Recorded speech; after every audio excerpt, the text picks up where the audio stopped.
Persad-Bissessar on Monday to find out if she was hopeful the bill for the special zones of operations would get the required support from independent senators, given that the bill needs a 3/5 majority in the Senate on Tuesday.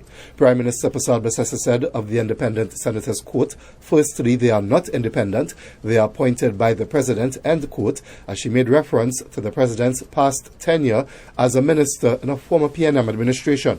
Prime Minister Persad-Bissessar further said of the independent senators that, quote, "Secondly, they will present their usual vapid and shallow contributions and then most likely vote with the PNM in line with their voting history. Who really cares if they support or not? We will move on with our other plans to protect citizens," end quote. TV6 News also asked the Prime Minister what message she had to any citizens who have concerns about the government's proposed zones of special operations intended to take effect following the end of the state of emergency at the end of this month, January 31st.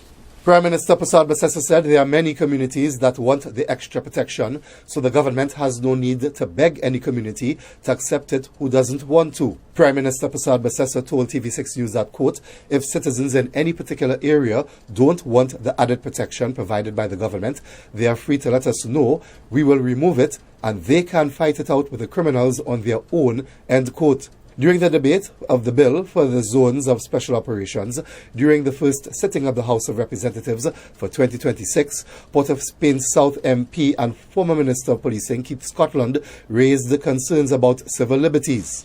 Here is the thing about Trinidad and Tobago and its communities as opposed to Jamaica.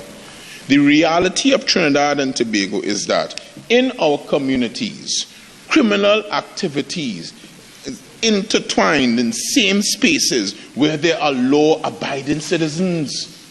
How does the law-abiding citizen who will be cordoned off in those areas avoid the stigma, avoid the harsh, dire consequences when they have done nothing wrong? Homeland Security Minister Roger Alexander later said the bill does not seek to marginalize or target any specific community, as he spoke directly to some members of the opposition.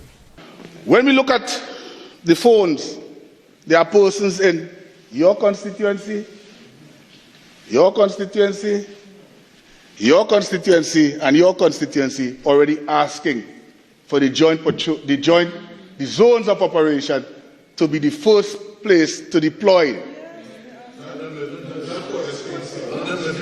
and to ensure that we do not have any race attached to that.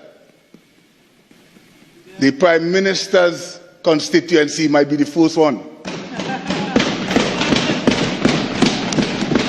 The bill was passed by the House of Representatives via the government's majority. The Prime Minister told TV6 News that her priority is to protect law-abiding citizens and help those who want to help themselves, and that many people want change in the country, but many of those same people don't want to change. Jewel Brown, TV6 News.